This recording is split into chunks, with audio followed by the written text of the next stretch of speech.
Good evening, dear friends, and welcome to Watson's Margins. Edward here, glad to bring you another quiet evening of reflection. Tell me, is there a letter or paper near you tonight, perhaps unanswered, waiting in the lamplight?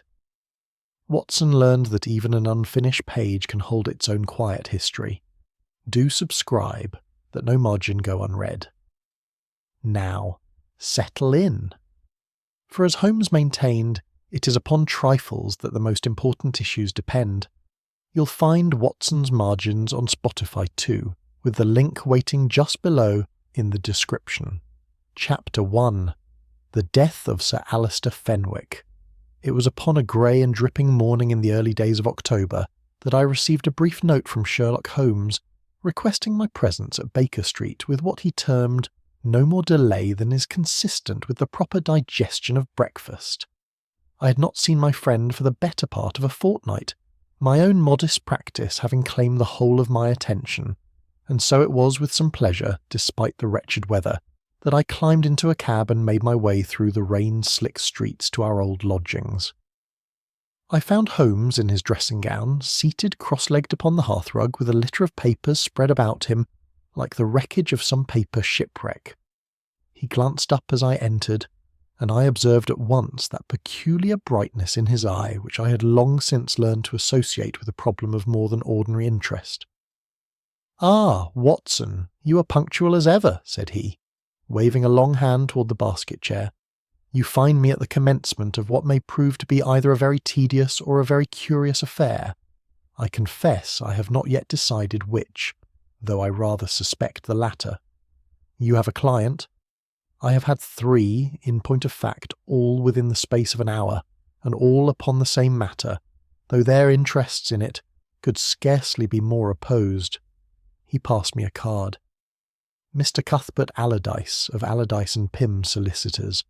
He represents the estate of the late Sir Alister Fenwick, of whom you will doubtless have read in this morning's Times." I confessed that I had not yet had occasion to open the paper, and Holmes, with the air of a man bestowing a great favour, tossed it across to me. The notice was brief enough. Sir Alister Fenwick, the well-known industrialist and connoisseur of rare manuscripts, had died suddenly at his country residence, Fenwick Hall near Guildford, of a failure of the heart. He was 71 years of age and had been, the obituary noted with evident relish, one of the most considerable private collectors of his generation. "A natural death, then," I observed. "Where lies the mystery?" "In the matter of his will, or rather," said Holmes with a thin smile, "in the matter of a document which is not quite a will, and which Mr. Allardyce assures me has thrown the entire household into the most frightful consternation. Listen, Watson, and tell me what you make of it. Sir Alister, it appears, had but recently engaged a young secretary, a Mr. Adrian Mercer, to assist him in the cataloguing of his manuscript collection, a task of some magnitude, for the old gentleman had been amassing rarities for upward of 40 years. Mercer had been in his service some 8 months. 3 days before his death, Sir Alister is said to have written, in his own hand and upon his own private stationery, a codicil to his will, leaving the whole of his considerable estate, Fenwick Hall, its contents, and a fortune in securities besides, not to his nephew Edward, who had been his heir, presumptive since boyhood, but to this same Mercer. Good heavens! The document was discovered among Sir Alister's papers 2 days after his death, by his own solicitor, in the course of the ordinary business of probate. It is in every particular but one a perfectly regular instrument. The hand is unmistakably Sir Alister's. Allardyce, who has corresponded with him these 20 years, will swear to it. The paper is his own, watermarked, from his private supply.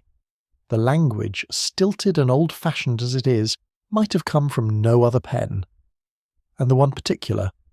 Holmes leaned back, his fingertips together, and regarded the ceiling with an expression of mild distaste, as though the facts he was about to relate offended some private sense of order. "It is unsigned, Watson. A line is left for the signature, and beneath it the date, 3 days before Sir Alister died, but the line itself is blank. Mercer's account is simple enough. that Sir Alister wrote the document the evening before, intending to execute it the following morning before witnesses, but that he was taken ill that very night and never rose from his bed again. And the family does not believe him. The family, said Holmes dryly, believes that Mr. Mercer wrote the entire document himself, in a creditable imitation of his late employer's hand, and was prevented from completing the fraud by the simple inconvenience of Sir Alister's dying, before he could be persuaded, or perhaps before his own nerve held out, to forge the signature as well. It is, you will allow, not an unreasonable theory. It seems to me a very natural one, does it not? And that, my dear fellow, is precisely what recommends the case to my attention. When every fact in a matter points with such unanimous and convenient precision toward a single conclusion, I confess I begin to wonder whether the facts have been permitted to speak for themselves, or whether they have been very carefully arranged into a chorus. He rose and reached for his pipe. Allardyce called upon me an hour past, ostensibly to ask whether I might examine the document and pronounce upon its authenticity. A question, I may say, for which he requires no detective, only a competent expert in questioned documents, of whom London possesses several. But beneath his very correct and lawyerly manner I detected something else, a doubt he dared not put into words, lest it seem disloyal to a client he has served for 30 years. Edward Fenwick, the nephew, the same. He arrived not 20 minutes after Allardyce had departed, by what coincidence of timing I cannot say, to assure me with great civility that he had no wish to trouble me with so sordid a business, that the matter was perfectly clear, and that he hoped I would not allow myself to be deceived by Mercer's protestations, which he understood to be both voluble and unconvincing. That seems reasonable enough, surely, if he believes himself wronged. Reasonable, yes, and yet, Watson, a man who is entirely confident of his rights does not generally trouble himself to call upon a detective merely to advise him not to investigate. Holmes struck a match and held it, unlit pipe in hand, watching the small flame burn down toward his fingers with an air of complete abstraction. And then, not an hour ago, came the third visitor, Mr. Adrian Mercer himself, white as that paper, and in a state of such evident distress that I confess my sympathies, against all professional caution, were rather engaged. What did he say? Very little that was coherent, and a great deal that was contradictory, which his accusers will tell you is proof of guilt, and which I am inclined to think may be proof of nothing more than a young man of 23, with debts he is ashamed of and an inheritance he never sought, finding himself suddenly the principal suspect in the death of a man he appears, by every account, to have genuinely revered. Holmes shook out the match at last. He left me his address, and the promise, which I think he will keep, that he will not attempt to leave the country. I have telegraphed Allardyce that we will come down to Fenwick Hall this afternoon. You believe Mercer innocent, then? I believe nothing whatever as yet, Watson, beyond the fact that an unsigned document has somehow contrived to convince an entire household of a single story, and that the story is remarkably tidy. He reached for his coat. It is the tidiness, my dear fellow, that I distrust. Real life is rarely so accommodating as to arrange its facts into a single damning narrative without the assistance of some hand other than Providence's. Come, there is a train from Waterloo within the hour, and I find I have a considerable curiosity to see this codicil with my own eyes, before another soul has the opportunity to improve upon it. Chapter 2. The Obvious Villain. The journey to Guildford occupied rather less than an hour, but Holmes spent the greater part of it in silence, his hat drawn low over his eyes so that I could not tell whether he slept or merely thought. It was not until the train had begun to slow for our station that he roused himself, stretched, and remarked, apropos of nothing that had gone before, "You will notice, Watson, that I have asked you no questions about medicine this morning. I had not noticed it, no. And yet a man has died of heart failure, and I have not so much as inquired what symptoms might attend such a death, nor whether they might be feigned or hastened by artificial means. I mention it only that you may bear the omission in mind. It is possible that I shall require your professional opinion before the day is out, though I confess I do not yet know upon what point. We were met at the station by a closed carriage, and a drive of some 20 minutes through lanes already yellowing with the first true touch of autumn brought us to Fenwick Hall, a long, grey, gabled house of considerable age, set among dripping cedars, with the unmistakable air of a place that had been comfortable for a great many years, and was not at all certain it wished to continue being so. Mr. Cuthbert Allardyce received us in the library, a tall, stooping man with a permanently apologetic manner of one who has spent his professional life delivering news that nobody wishes to hear. He was not alone. Standing by the window, his back to the grey light, was a gentleman of perhaps 35, dressed with the quiet correctness of a man who has never in his life had occasion to consider whether his clothes were suitable, and who turned to greet us with a smile of such perfect composure that I found myself, before a word had been exchanged, disposed to like him. "Mr. Holmes, Dr. Watson, I am Edward Fenwick. I am grateful, more grateful than I can easily express, that you have consented to look into this wretched business, though I fear you will find it a very short investigation." "You anticipate the conclusion, then?" said Holmes pleasantly. "I anticipate nothing, sir, beyond what the facts themselves declare. I had hoped, frankly, that the matter might be settled without recourse to a detective at all. There are some who feel that to call in Scotland Yard, or indeed yourself, lends a dignity to Mercer's claim which it scarcely deserves. But Allardyce was anxious that everything should be done correctly, and I should not wish it said that I obstructed any inquiry, however unnecessary." "Most proper," said Holmes, in a tone I could not quite read. "Perhaps, Mr. Allardyce, you would be good enough to summarise the case against Mr. Mercer, that we may know precisely what it is we are to examine." Allardyce drew a paper from his case and read from it, though I think he scarcely needed to, so often must he have recited the particulars already. Mr. Mercer was alone with Sir Alister on the evening of the 11th, the night, that is, before the codicil bears its date. The servants confirm that no one else entered the study after dinner. Mercer had, by virtue of his position, free access to all of Sir Alister's private papers, including his stationery, his seal, and a quantity of correspondence in his hand extending back many years, more than sufficient material from which to practice an imitation. His bank, upon inquiry, discloses debts amounting to upward of £400, contracted, it would seem, before ever he entered Sir Alister's service. 2 of the maids will testify to having overheard, on more than one occasion, sharp words passed between Mercer and Mr. Fenwick here, though Mr. Fenwick himself has been most reluctant to dwell upon the matter. And finally, sir, Mercer was discovered, on the morning after the death, alone in the study, with the drawers of the writing desk open, some 40 minutes before any other member of the household had thought to enter the room at all. "A formidable catalogue," said Holmes. "And Mr. Mercer's account of himself?"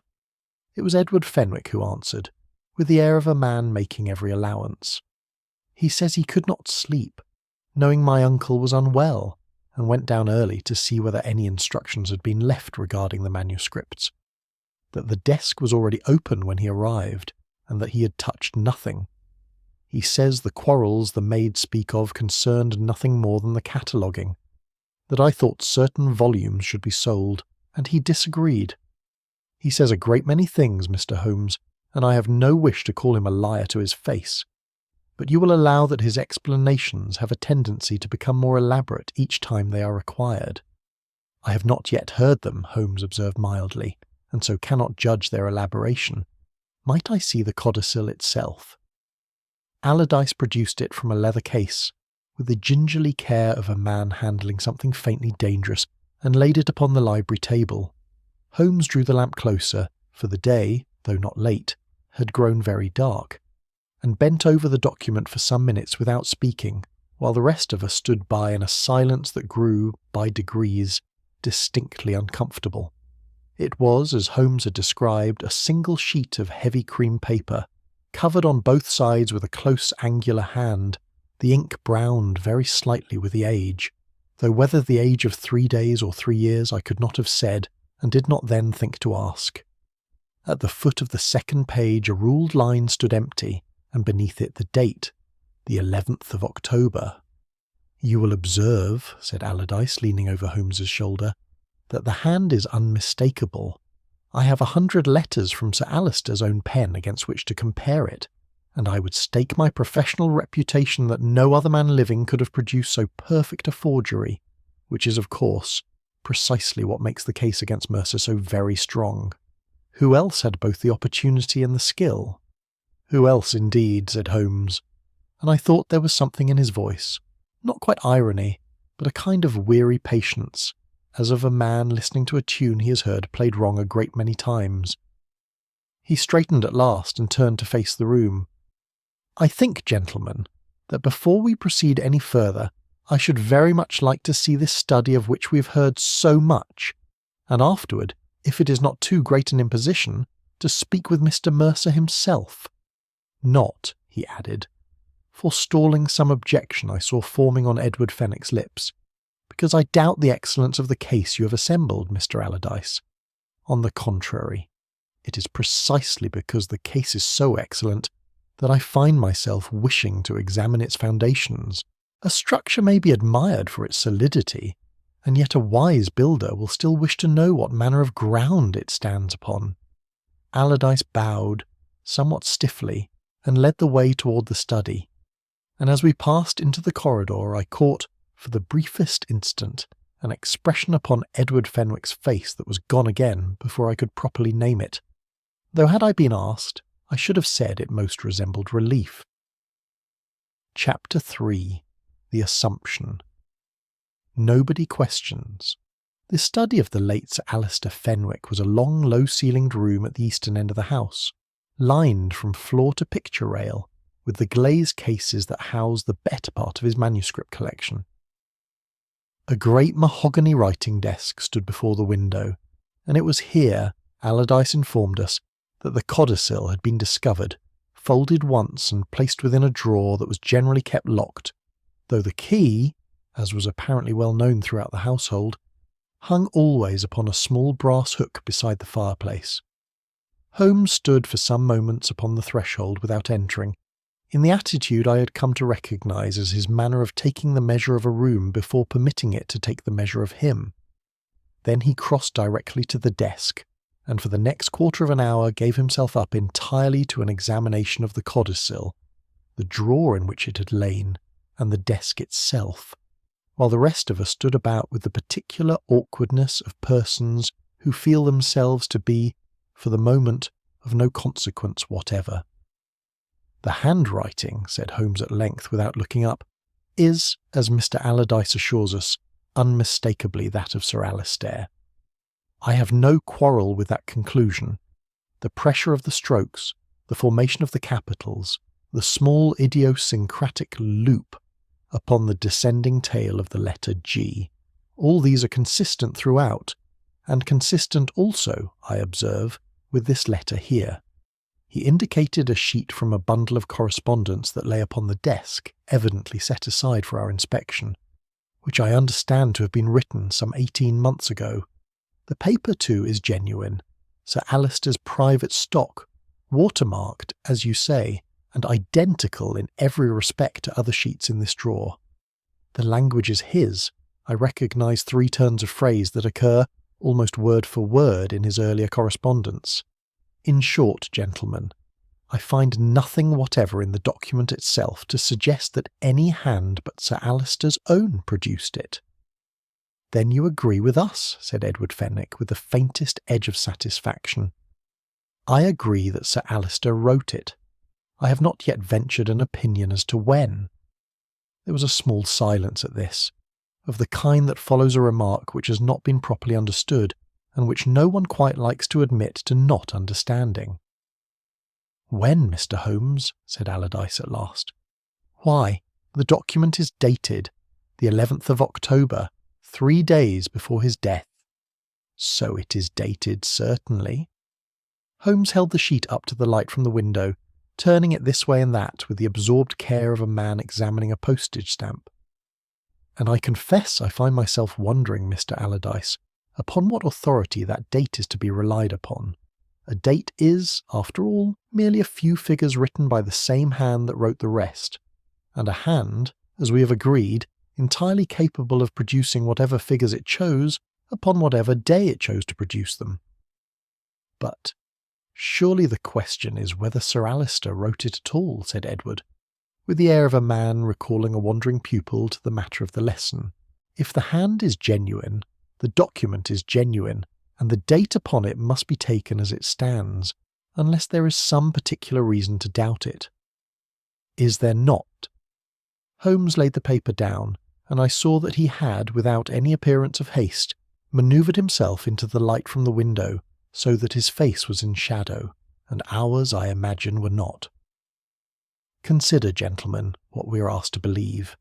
We are told that Sir Alister, a man of 71, sat down upon the evening of the 11th of October and composed, at a single sitting, a document of considerable legal and emotional weight, a document disinheriting a nephew he had raised almost as a son, in favour of a secretary he had known some 8 months, and that having done so he set it carefully aside, unsigned, with every intention of executing it the following morning, and then, by the most extraordinary coincidence, died in the night before he could do so. Coincidences do occur, said Allardyce a little stiffly. Sir Alister's heart had been weak for some years. His physician will confirm as much. They do occur, Holmes agreed. I have built no theory upon the impossibility of coincidence, only upon its convenience. Tell me, has anyone troubled to ask whether the 11th of October was in fact the date upon which this document was written? Or has everyone simply observed the date written at its head, and proceeded from that observation as though it were itself a fact, rather than merely a claim? I confess that until that moment I had not seen the distinction Holmes was drawing, and I do not think the others had either, for Edward Fenwick opened his mouth as though to reply, and then, after a moment, closed it again, and Allardyce shifted his weight from one foot to the other, in the manner of a man who has just discovered that the ground he's been standing upon is rather less solid than he had supposed. The date, said Holmes into the silence, has simply been accepted, and once accepted, it has determined every other question that has followed from it, for if the Codicil was written on the 11th, then it was written the night before Sir Alister's death, at a time when only Mercer was with him, and if it was written then, the only question remaining is whether Sir Alister wrote it of his own free will, or whether Mercer wrote it for him. The whole of the case, as I understand it, has been constructed upon that single foundation, and not one stone of it, so far as I can discover, has been tested. He turned back to the desk, and I noticed now that his attention had shifted to certain particulars which, until he named them, I should never have thought to remark at all.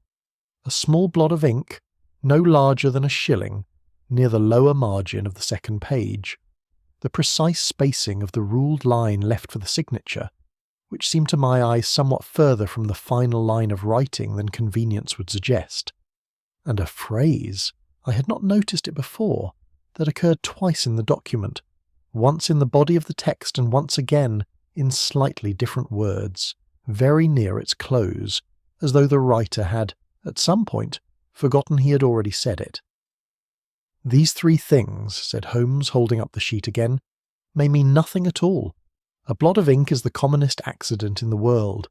A repeated phrase may signify only the carelessness of an old man's pen. The placing of a signature line is a matter of habit, and habits vary. And yet I find, gentlemen, that I cannot at present account for any of the 3 to my own satisfaction, and I have learned, over a good many years, that it is precisely the things one cannot account for, however trifling they may appear, that generally turn out to matter most. "And what do you propose to do about it?" asked Edward Fenwick, civilly enough, but I thought I detected for the first time the smallest note of impatience beneath the civility. "I propose, Mr. Fenwick, to ask a great many questions that nobody has yet thought worth asking," said Holmes, folding the codicil with great care and restoring it to its drawer, "beginning, I think, with Mr. Mercer himself, and ending very possibly somewhere a good deal further from this room than any of us at present suppose. Chapter 4. The Weight of Circumstance. We did not in the event see Mercer that afternoon, for word came up from the lodge that he had taken to his bed with a headache so severe that the housekeeper had sent for the local doctor, a circumstance which Edward Fenwick received with a small, expressive lift of the eyebrows that conveyed his opinion of the matter more eloquently than any words could have done.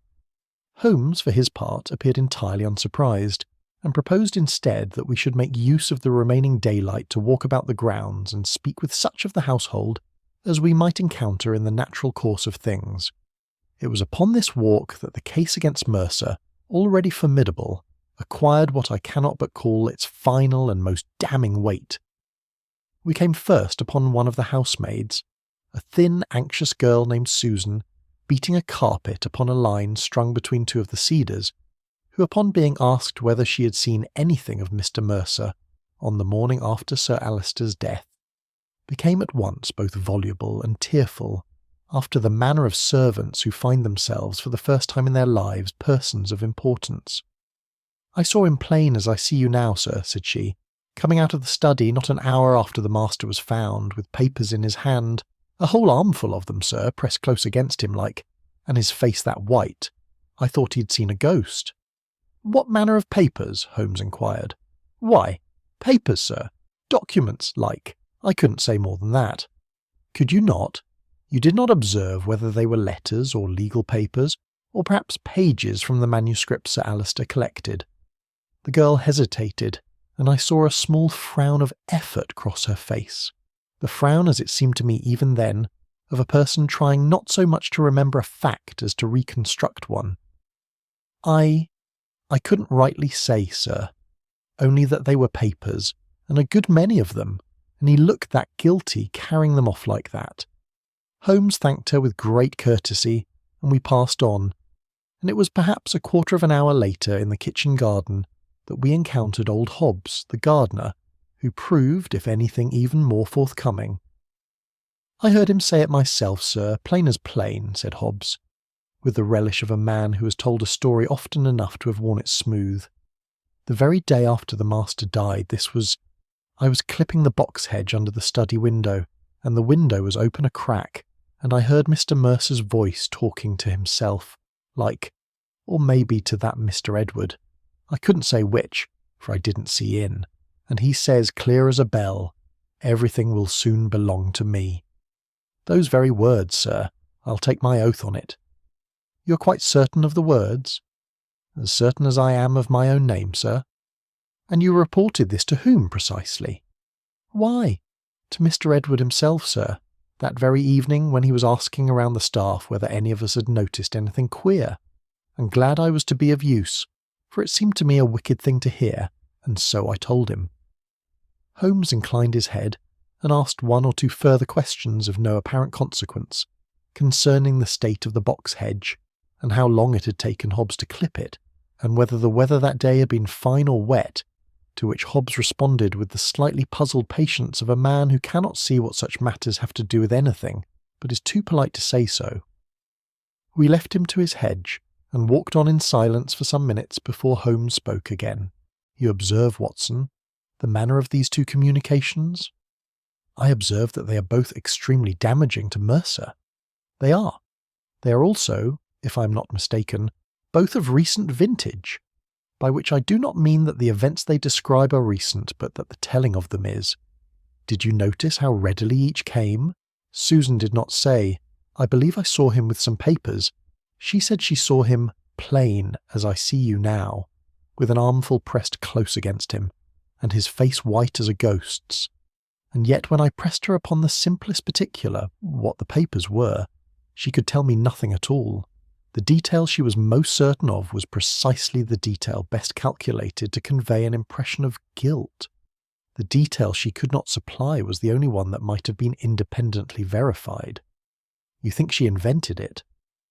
I think nothing so crude as that. I think it far more likely that she saw Mercer carrying something. Perhaps nothing more than his own notebooks, for he was, after all, employed to catalogue manuscripts, and must have carried papers about the house a dozen times a day without anyone remarking upon it. she saw him carrying something on the one morning when his every movement had become, retrospectively, an object of the keenest interest. And somewhere between the seeing and the telling, the ordinary act acquired a colouring it did not originally possess.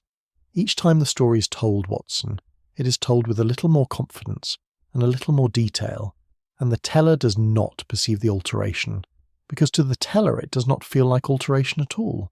It feels like remembering.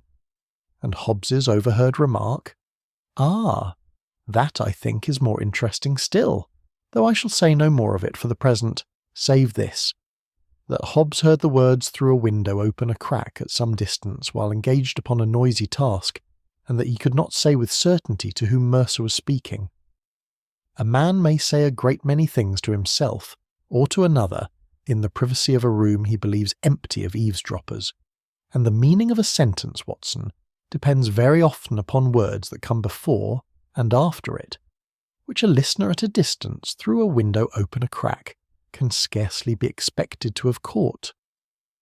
We had reached by this time the edge of the formal garden, where a low wall looked out over the misty fields toward the road, and Holmes stood for a while with his hands behind his back, gazing out at nothing in particular before he spoke again.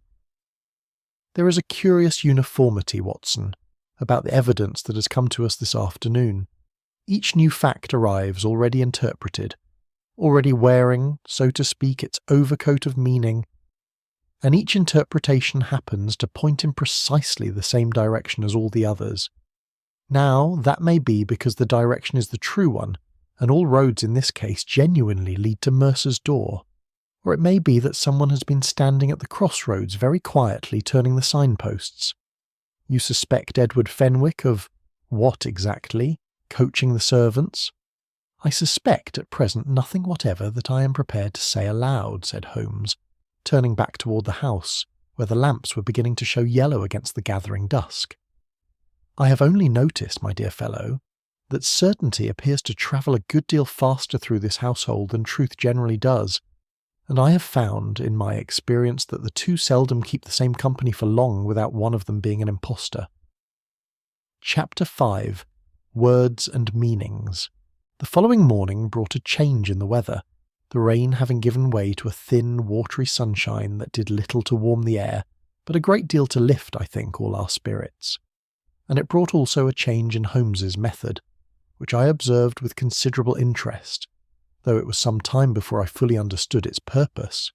He had risen before me, and by the time I came down to the breakfast that Allardyce's housekeeper had been persuaded to provide for us at the Hall, I found him already at work, not, as I had half expected, in the study, but in the small morning room that had been set aside for our use, where he had established himself with a notebook, a quantity of Sir Alister's correspondence borrowed from Allardyce's case, and an expression of the most profound contentment. "You slept well, Watson?" "Good. We have a busy morning before us. I propose that we speak again with Susan, and with Hobbes, and perhaps with one or two others beside him. But I think this time we shall ask rather different questions." "Different in what way?" "Yesterday," said Holmes, laying down his pen, "we asked what people had seen and heard. Today I propose to ask instead how they came to put what they saw and heard into the words they used to describe it. It is a distinction, Watson, that the law courts understand very well, and that ordinary conversation generally ignores altogether, and it is precisely because ordinary conversation ignores it that a great deal of mischief, intentional and otherwise, manages to pass unnoticed. I confess I did not entirely grasp his meaning until I had seen it demonstrated, and the demonstration was not long in coming, for Susan was sent for almost at once, and Holmes received her with a gentleness of manner so unlike the brisk efficiency of the day before, that I saw the girl's nervousness begin to ease almost from the moment she entered the room.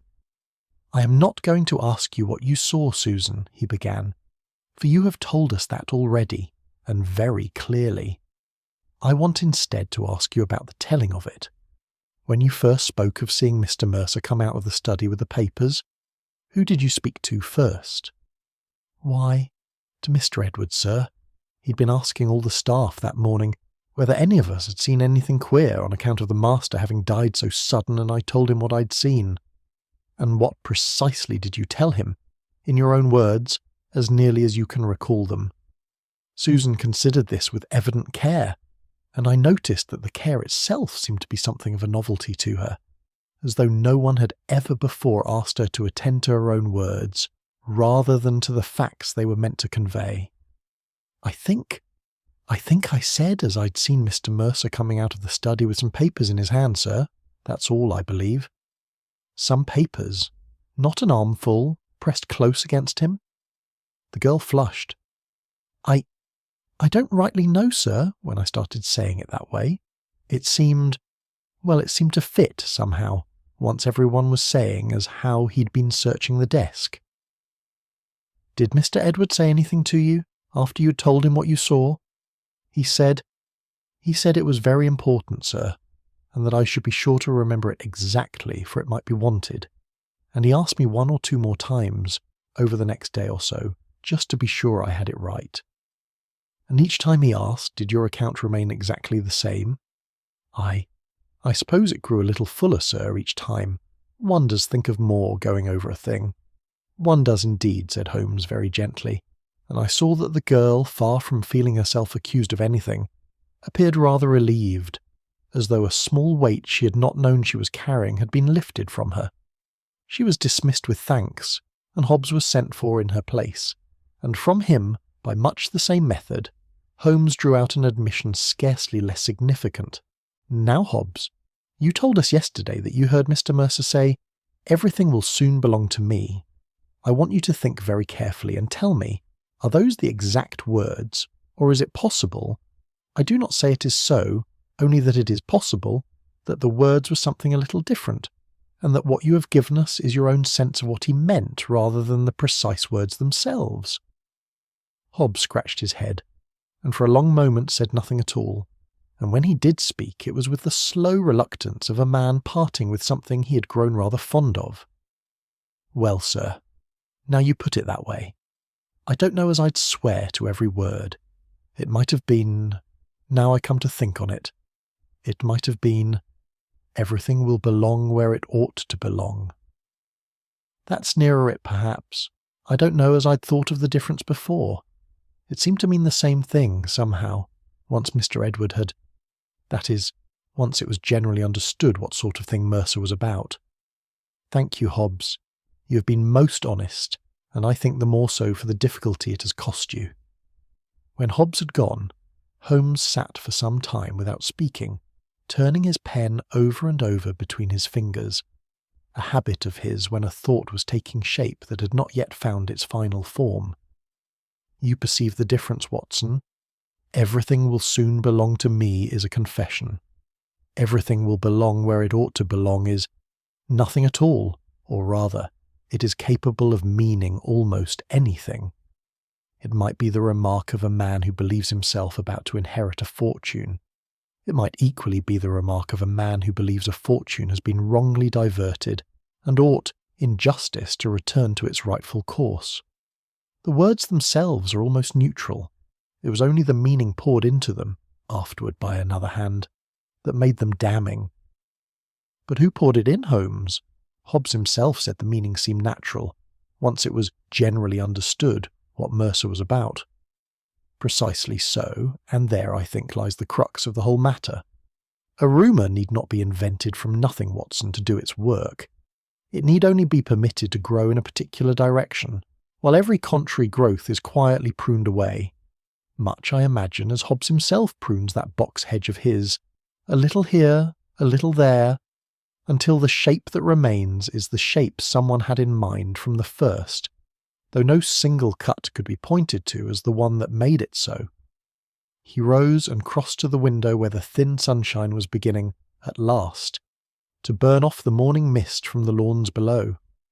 There is one more interview I should like before luncheon, Watson, and I think this time we shall find it rather more difficult, for it is with a man whose interest lies not in confirming what he has been told, but in explaining why he came, at last, to doubt it. Mr. Mercer's headache, I am given to understand, has improved sufficiently for him to receive visitors, and I have a great curiosity to hear, in his own words, what manner of distrust Sir Alistair is supposed to have developed in his final weeks towards certain members of his own family. Chapter 6. The Timing Problem. Adrian Mercer received us in a small bedroom under the eaves of the servants' wing, a plain, sparsely furnished chamber that spoke eloquently of a young man's economy, and that contained, I observed, a quite disproportionate number of books stacked upon every available surface with the particular reverence of one who regards them as something more than mere furniture.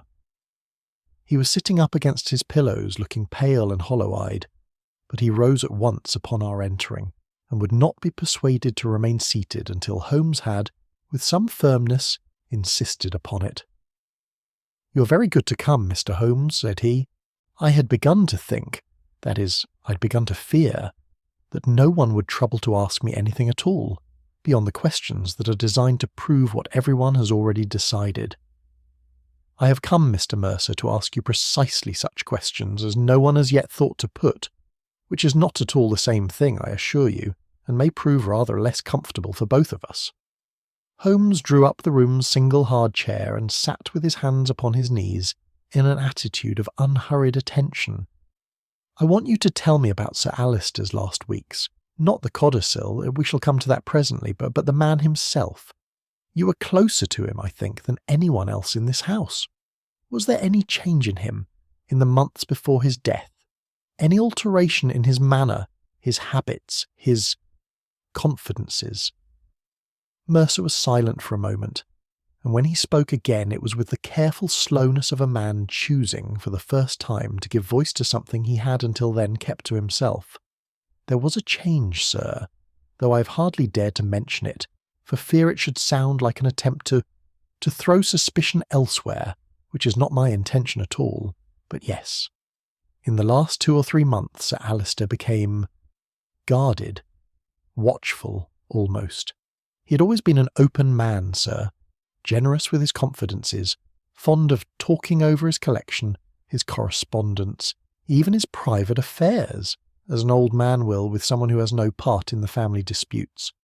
But toward the end he grew careful about what he said, and to whom, particularly, I think, where the family was concerned. Did he ever say why? Not in so many words, but there was an occasion, I think it was early in September, when he asked me, quite suddenly, whether I had ever noticed anyone in the study who had no business there. I said I had not, and asked what he meant, and he seemed almost to regret having spoken, and turned the conversation.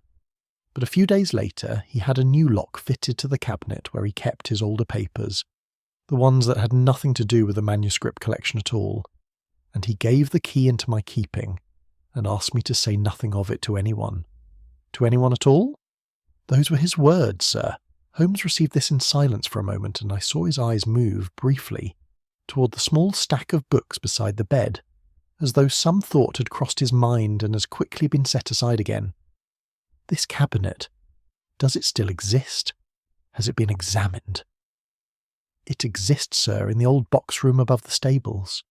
Sir Alistair kept a quantity of superseded papers there, things he had no further use for but could not bring himself to destroy. I do not believe anyone has examined it since his death. I had almost forgotten it myself until you asked." "We shall come to it," said Holmes, and I noted, though I do not think Mercer did, the particular care with which he set the matter aside rather than pursuing it at once, as a man might set aside for later and more leisurely enjoyment the choicest item upon a tray of sweets. "Now, Mr. Mercer, the codicil itself. You have told Mr. Allardyce, I believe, that Sir Alistair wrote it on the evening of the 11th, the night before his death, and that he intended to execute it the following morning." "That is what I believed, sir. What I still believe." "Why did you believe it? Did you see him writing it?" "No, sir, not exactly. He had asked me that evening to leave him alone in the study for an hour or two, as he had some private business to attend to. Those were his words. When I returned, the desk had been tidied, and he seemed tired, but satisfied somehow, as a man is who has at last done something he has long been putting off. He said to me, 'There, "That is settled, Mercer, and not before time," and bade me good night. And the following morning, he was taken ill before he rose. Dr. Patterson was sent for, but it was too late. I never spoke with him again. Holmes rose and walked to the small window, where he stood for a while looking out over the stable-yard with its weathered grey roofs. "Mr. Mercer, I am going to ask you to do something that may seem to you a very strange request. I want you to think back over the Codicil itself. You have read it, I think, more than once, in the course of these last difficult days, and tell me whether it contains any reference, however slight, to anything that Sir Alister said or did after that evening of the 11th. Mercer frowned and was silent for a long moment. There is one passage, sir, that I confess has puzzled me, though I had not thought it important. Toward the end, Sir Alister writes of his recent conversation with Dr. Patterson regarding the state of his health, and yet Dr. Patterson did not call upon Sir Alister at all, so far as I'm aware, in the week before his death. The last occasion I can recall was very nearly a month earlier." "A month earlier," Holmes repeated very softly, and I saw something kindle in his eye that I had not seen there since our arrival at Fenwick Hall, the particular brightness of a man who has, after long searching, laid his hand upon the one loose thread that, properly drawn, will unravel the whole. He said nothing further to Mercer upon the point, but turned the conversation, with every appearance of idle courtesy, to the subject of Sir Alister's habits as a writer. His fondness, which Mercer confirmed without hesitation, for composing drafts of important letters and documents well in advance, setting them aside and returning to them, sometimes weeks or months later, to revise and complete them at his leisure. He was not a man who could write a thing at a single sitting, sir, if it troubled him at all. He liked to live with a difficult letter, as he used to say, before he could bring himself to finish it.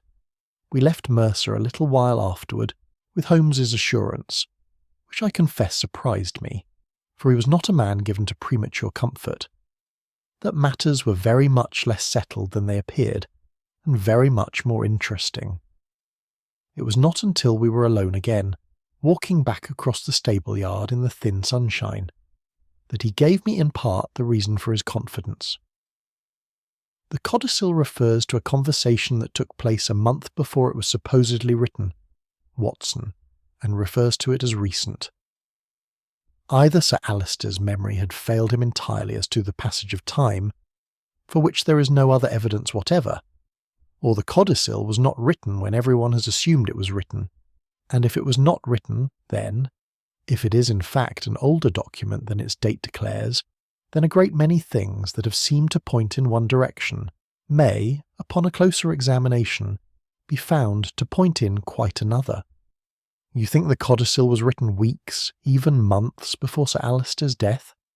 I think, Watson, that the date upon that document may be the least reliable thing about it, and that until we have established when it was truly written, we cannot begin to ask the only question that actually matters, not who wrote it, for that has never seriously been in doubt, but who, and for what purpose, has been so very anxious that we should believe it was written when it was not.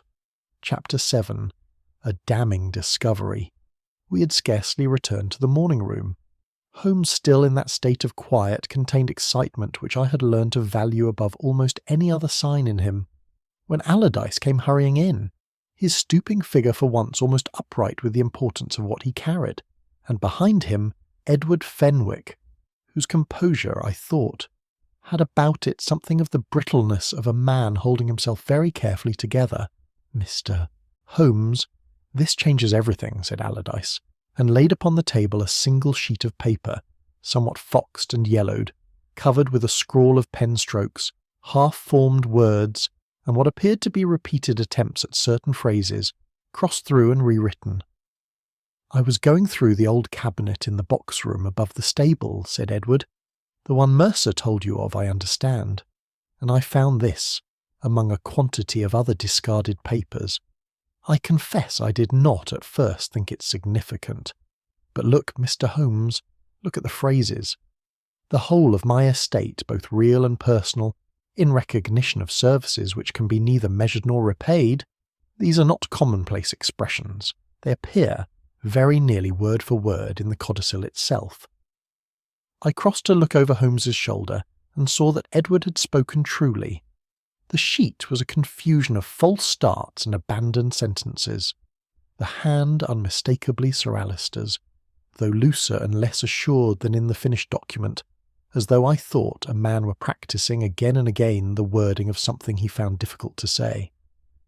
"It is a practice sheet," said Allardyce, with the heavy satisfaction of a man delivering a verdict he has long known to be inevitable.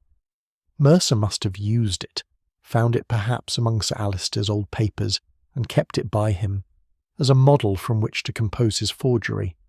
The phrases are too close, Mr. Holmes, to be mere coincidence. A man does not independently arrive at services which can be neither measured nor repaid twice over by accident.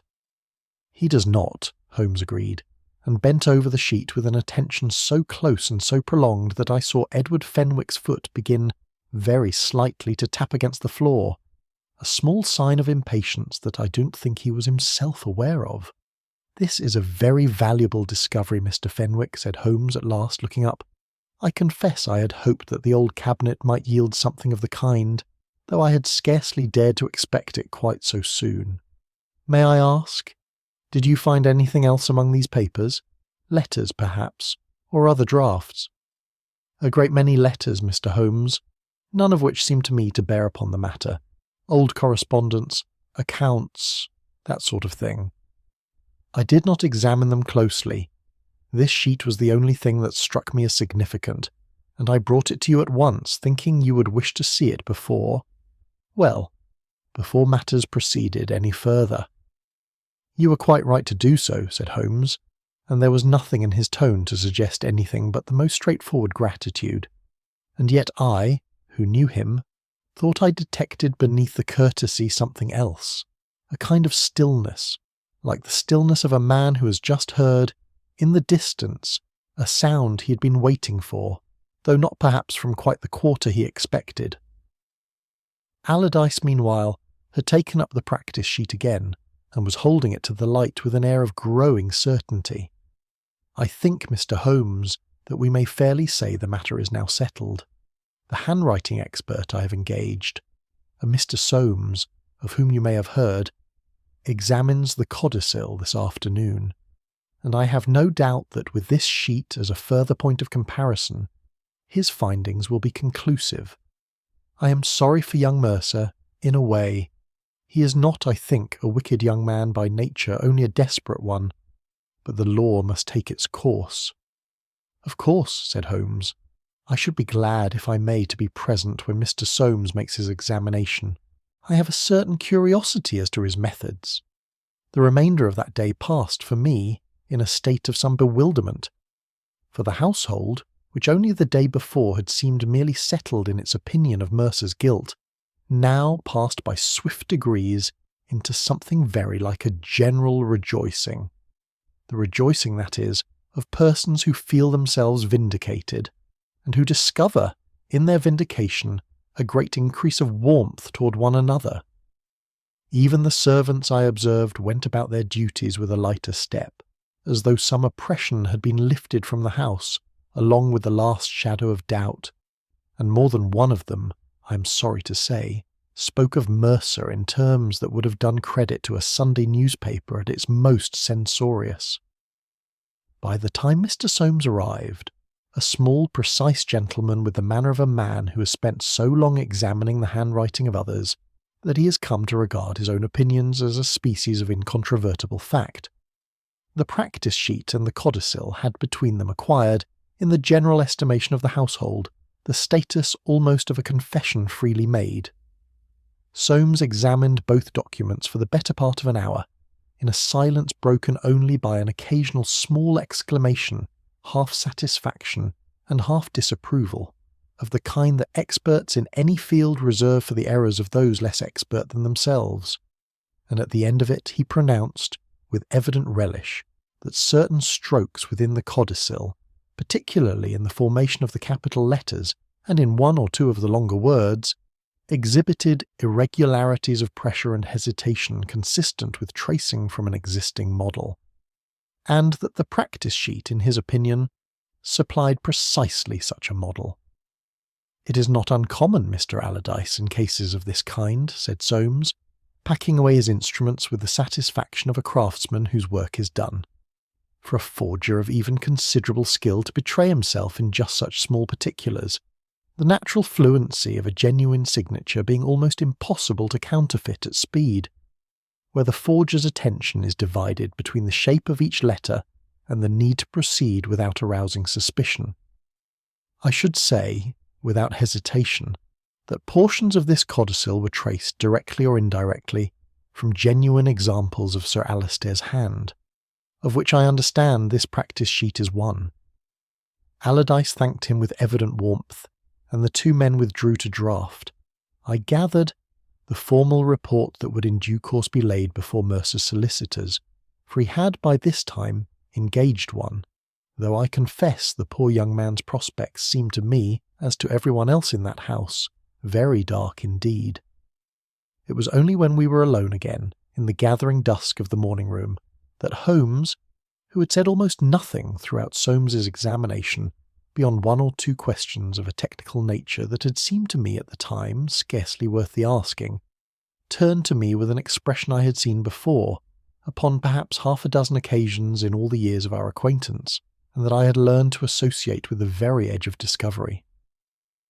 "Watson," said he, "do you recall, when we first examined the codicil, that I remarked upon a phrase repeated within it, once near the beginning, and once again, in slightly altered form, near its close?" "I recall it. That phrase, Watson, 'services which can be neither measured nor repaid,' is also, as Mr. Allardyce has so helpfully demonstrated, one of the phrases that appears upon the practice sheet discovered this afternoon by Mr. Edward Fenwick." He paused, and I saw the firelight catch for a moment in his eyes. "And I have spent the better part of the last hour, while Mr. Soames was occupied with his magnifying glass, in a rather more old-fashioned form of research, namely, in examining by the light of this very fire the watermark upon that practice sheet, and comparing it with the watermarks upon a quantity of Sir Alister's correspondence of known and certain date. And, Watson, the watermark upon the practice sheet is of a pattern that Sir Alister's stationers discontinued. I have it from their own catalogue, which Allardyce was good enough to leave lying about, very nearly 4 years ago. Whereas the phrase it contains, 'services which can be neither measured nor repaid,' occurs nowhere in any of Sir Alister's correspondence earlier than this present year, for it relates, as I think we may now safely guess, to services that only one person in this house has rendered him, and only within the last 8 months. I stared at him. Then the practice sheet. The practice sheet, my dear Watson, is a forgery, though not, I think, of Sir Alister's hand, which is genuine enough, but of something far more difficult to counterfeit, and far more dangerous to tamper with. It is a forgery of time itself.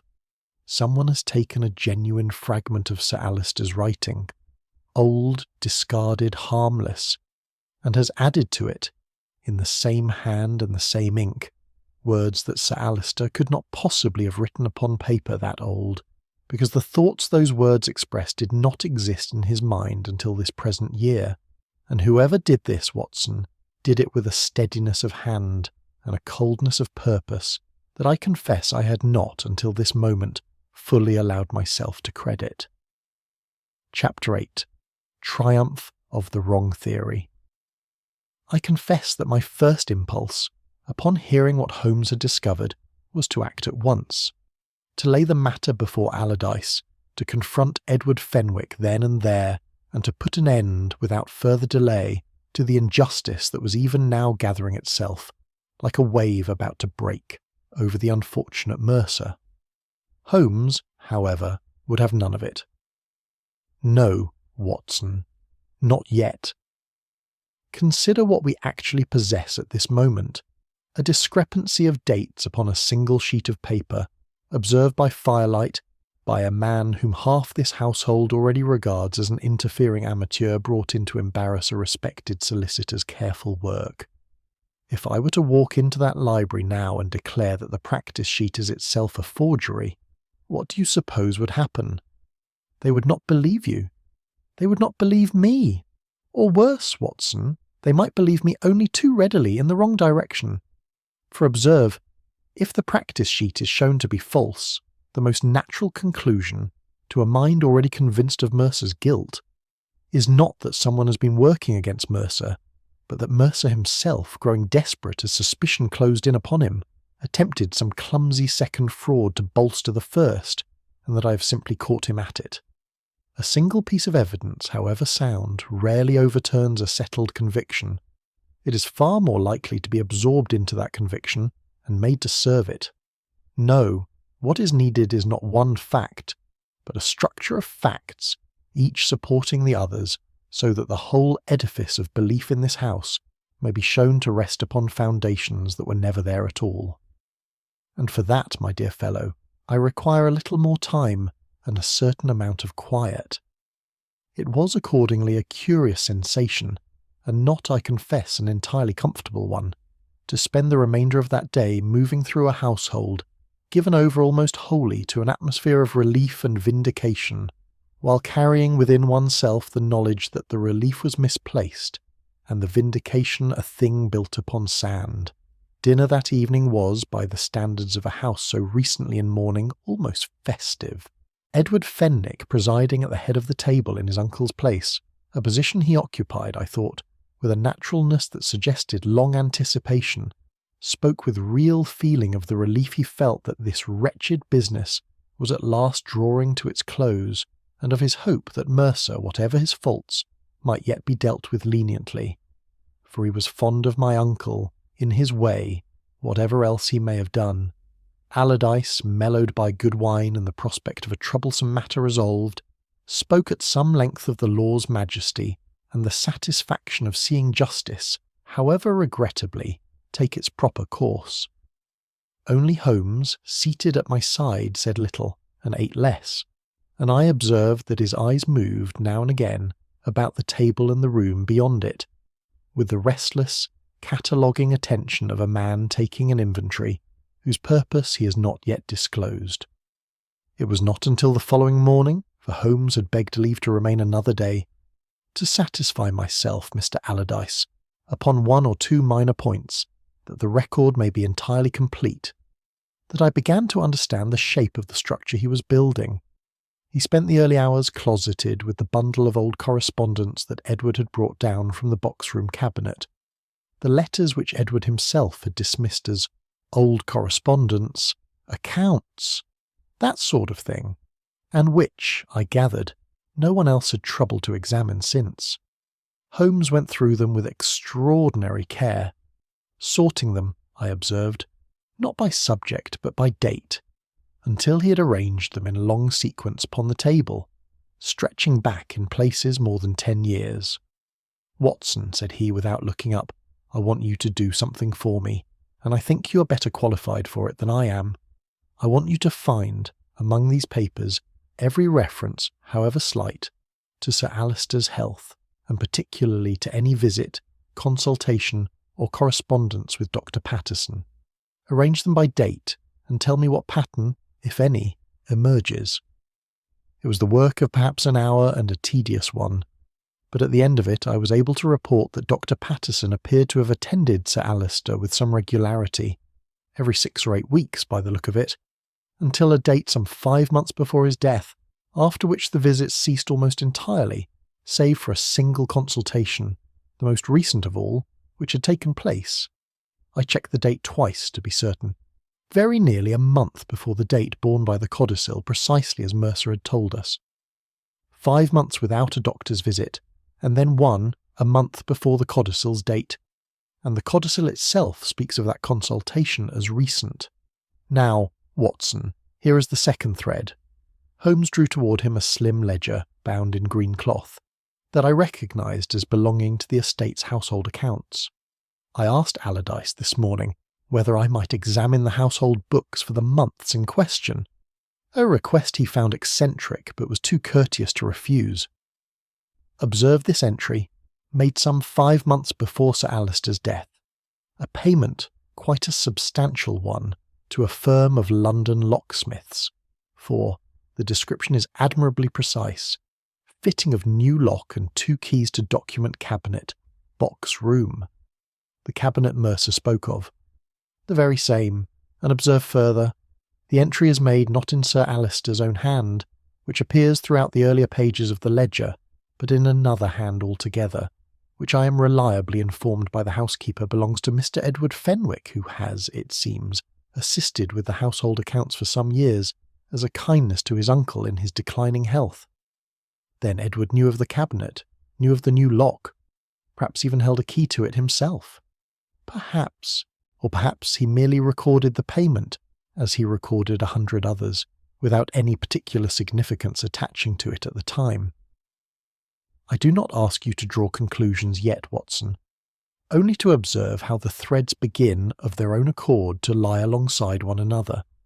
A cabinet newly secured 5 months before Sir Alister's death, at very nearly the same time that Sir Alister began, as Mercer told us, to grow watchful and careful of his confidences and suspicious of persons in his study who had no business there.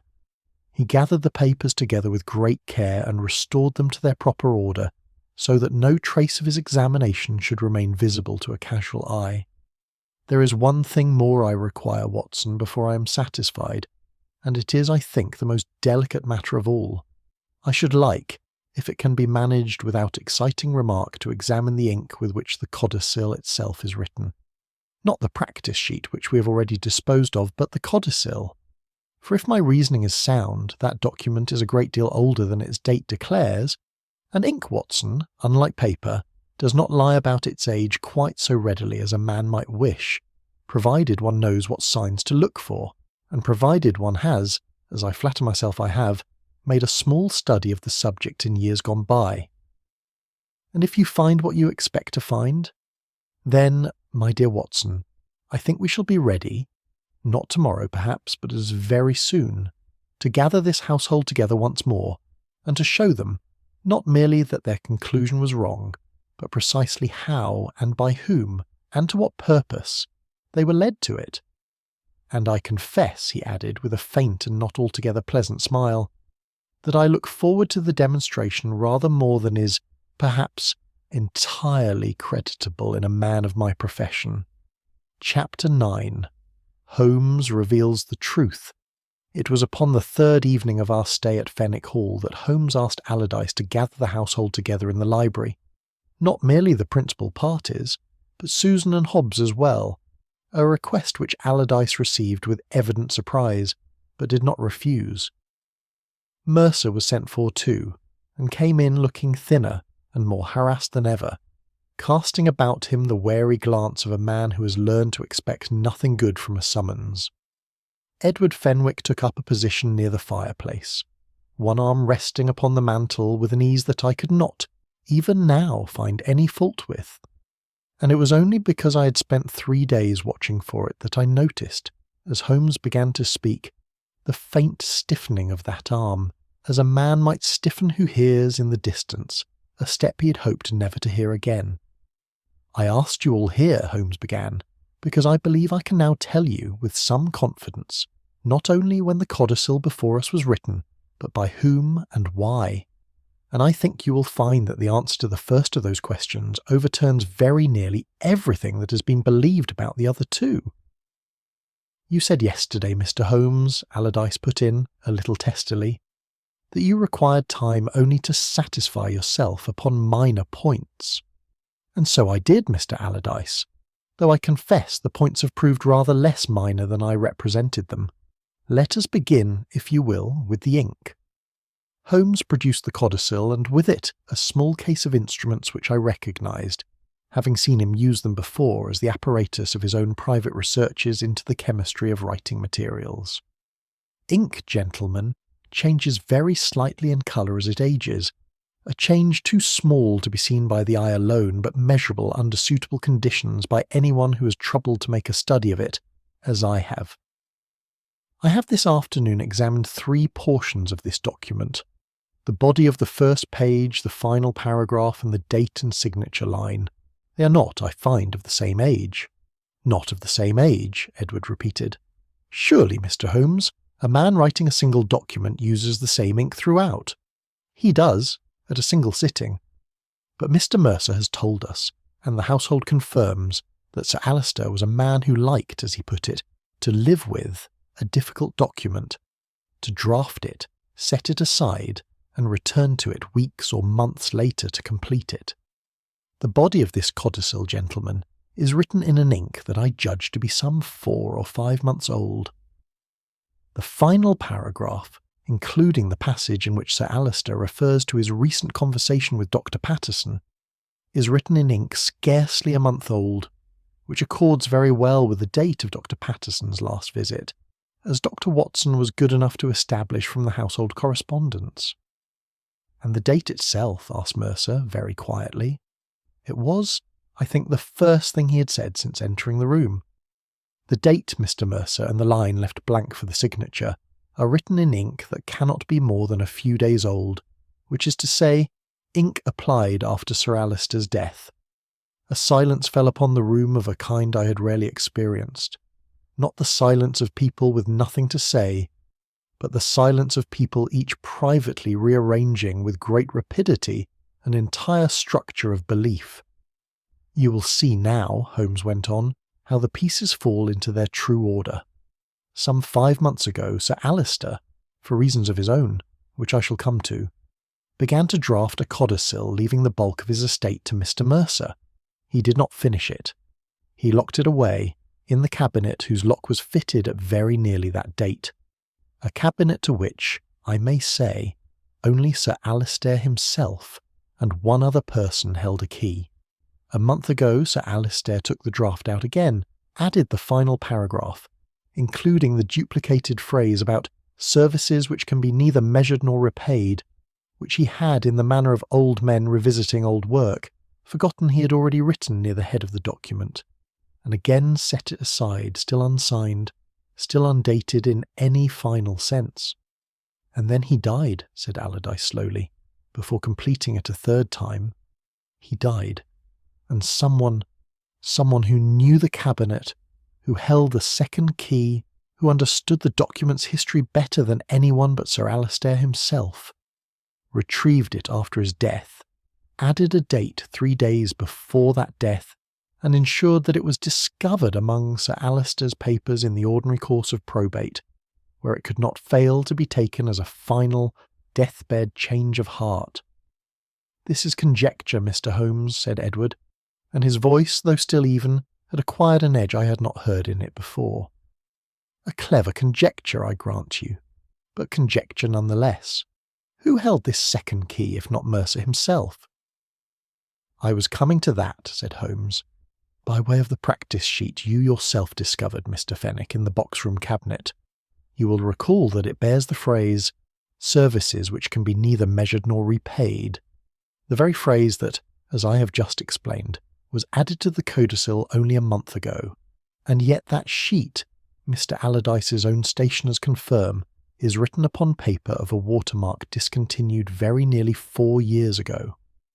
A phrase that did not exist in Sir Alistair's mind until a month ago cannot have been practised 4 years ago, upon paper that was already old. Someone took a genuine, harmless fragment of Sir Alistair's writing, 4 years old, and added to it, in a passable imitation of his hand, but not, I think, quite passable enough, words copied from the codicil's most recent passage, which that person had therefore already read. Who, Mr. Holmes, had access to that cabinet and to the codicil, both before and after Sir Alistair's death? Who recorded in his own hand in the household accounts the payment for the new lock 5 months ago? Who has, throughout these 3 days, supplied Susan and Hobbs, gently, and I do not doubt with the best intentions in the world at first, with the precise words that would turn an armful of papers and an overheard remark into evidence of guilt? And who, Mr. Fenwick, stood to gain not from this codicil being believed, but from Mr. Mercer being ruined and disgraced beyond any possibility of ever being believed again, on this matter, or upon any other, he might one day choose to raise, concerning the management of his late employer's affairs? Edward Fenwick did not answer at once. He stood very still, his arm still resting upon the mantel, and for a long moment I thought he meant to brazen it out, to demand proof, to call upon Allardyce's friendship and 30 years' acquaintance against the word of a stranger. But something in his face had changed. The easy composure had not so much broken as simply gone out, like a lamp turned down, leaving only the plain features of a man who has run very fast for a very long way, and has at last understood that the road has ended. "My uncle," he said at last in a voice quite unlike his own, "had begun to ask questions, Mr. Holmes, about money that had passed through my hands for the estate these last 2 years. I do not say I had been dishonest, only that the accounts would not perhaps have borne too close an examination, and I knew it, even if he did not yet. The codicil, when I found it, after he died, frightened me at first, and then I saw what it might do, if only it could be made to look like Mercer's work, and recent and fraudulent. If Mercer were ruined as a forger, no one would ever trouble to ask why my uncle had been thinking of changing his will at all. The question would die with the answer already given. He looked up and met Holmes's eye. "I didn't kill him, Mr. Holmes. I want that understood. I did nothing but arrange what was left behind." "That, Mr. Fenwick," said Holmes very quietly, "is a distinction I leave entirely to the judgment of the law." Chapter 10. Watson's Reflection. The events that followed Edward Fenwick's confession may be related, I think, with rather less ceremony than those that led up to it, for they belong less to the province of detection than to that of the law, and the law, once set in motion, has a way of proceeding according to its own unhurried and impersonal logic, quite indifferent to the human drama that has set it going. Allardyce, to his very great credit, did not hesitate.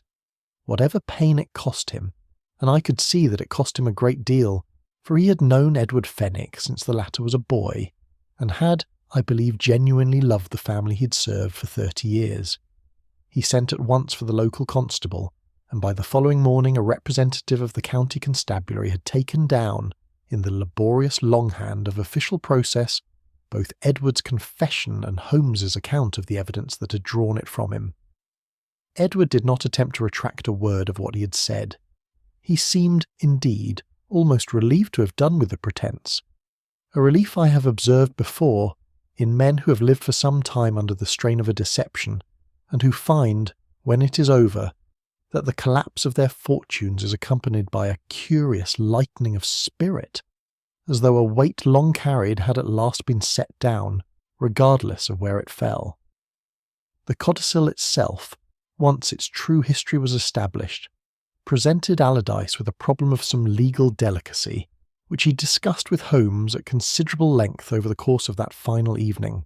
An abandoned draft, written by a man of sound mind but never completed or signed, could have no force as a testamentary document, whatever its contents, and the original will, the will that had stood, unquestioned, for some 15 years, and that left the estate to Edward as Sir Alister's heir, remained in the strict eye of the law valid.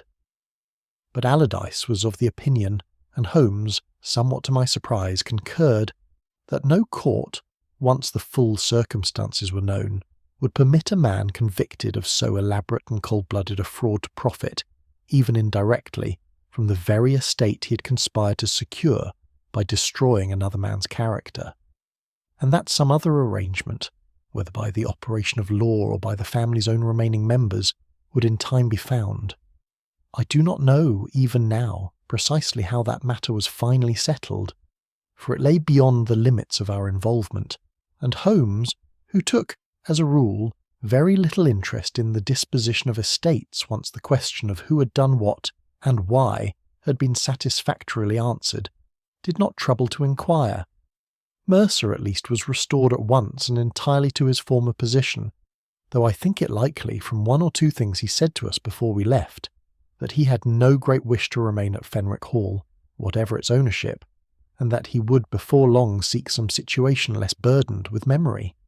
He came to the station to see us off, and stood upon the platform with his hat in his hand, trying, and not quite succeeding, to find words adequate to what he wished to say, and Holmes, who disliked nothing so much as being thanked, cut him off with a brisk inquiry as to whether he had yet decided what to do with Sir Alister's manuscript collection, a question which had the desired effect of sending Mercer off into a discussion of cataloguing systems that occupied him very happily until the train drew in.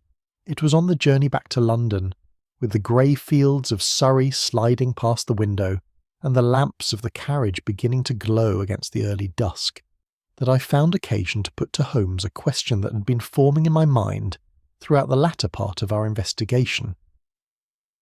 What I cannot quite understand, Holmes, is how the whole of that household, sensible people by and large, and none of them, I think, dishonest by nature, came so completely to believe a story that was, from the very first day, false in almost every particular. Can you not, Watson? I think you understand it very well, though perhaps you have not put it to yourself in just those terms. He drew his coat more closely about him, for the carriage was cold. Consider what was placed before that household in the days following Sir Alister's death. A document genuine in every particular but its date, written in the dead man's own hand, upon his own paper, in his own words. A young man with debts and opportunity, and a position that made him, on the face of it, the only person who could have produced such a thing, and a date, written at the head of the document, that placed its creation at precisely the moment when that young man's opportunity was greatest. Every one of those facts, Watson, was true. It was only the relationship between them, the assumption that the date upon the paper recorded the moment of its writing, rather than the moment of its discovery. That was false. And that assumption was not stated, Watson. It was not argued for or defended, or even, so far as I can discover, consciously formed by anyone at all.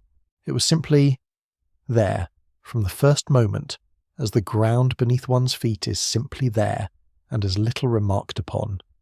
And once it was there, every subsequent fact arranged itself around it, as iron filings arrange themselves around a magnet. Not because each filing has reasoned its way to its position, but because the field itself determines where every filing must lie. Susan saw Mercer with some papers, and the field told her what those papers must have been. Hobbs heard a sentence, and the field told him what it must have meant. Edward found a practice sheet, and the field told everyone what it must prove. None of them lied to us, Watson.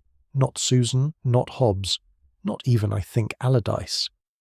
They told us with perfect honesty what they believed to be true. The lie, such as it was, lay not in any one of their statements, but in the shape of the field itself, and that shape had been given to it deliberately and with great care by a single hand at the very outset, before any of the rest of us had so much as arrived upon the scene. It is a sobering thought, I said, that a man's whole reputation, his liberty, very nearly his life, should have come to depend upon so small a thing as the position of a few figures at the head of a sheet of paper. It is sobering, Watson, though I would put it rather differently. It is not the smallness of the thing that should sober us, but its placement. A small error in the middle of an argument may do little harm, for it is surrounded and in some measure corrected by everything that comes before and after it. But an error at the very foundation, an assumption made before the inquiry properly begins and never afterward examined, because everyone supposes it to have been settled already, such an error does not merely weaken the structure built upon it. It determines in advance the shape of every answer the structure can ever produce, however carefully that structure is afterward reasoned out. He was silent for a moment, watching the darkening fields.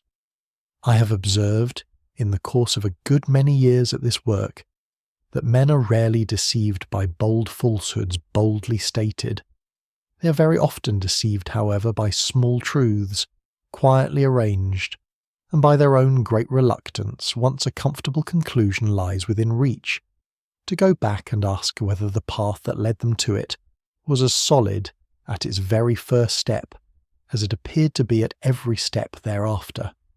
We said little more upon the subject, and indeed little more at all, until the lights of London began to gather about us, and the familiar bustle of the terminus put an end, as it always did, to whatever reflective mood the day's events had left behind. But I have set down Holmes's words here as nearly as I can recall them, for it has seemed to me, in the years since, that they apply to a good deal more than the curious affair of Sir Alistair Fenwick's unsigned Codicil, and that the habit of mind they describe, the quiet and unexamined certainty that takes root before ever a question is properly asked, is perhaps the most ordinary, and for that very reason the most dangerous of all the small dishonesties to which the human understanding is prone. The codicil itself, I am told, was eventually deposited, with the rest of the papers in the case, in Allardyce's strong room, where I have no doubt it remains to this day. A single sheet of paper, written in 3 different inks across 5 months, that very nearly cost an innocent man everything he had, and that was undone, in the end, not by any dramatic discovery, but by the simple and patient refusal of one man to accept that a question, once apparently answered, need not be asked again,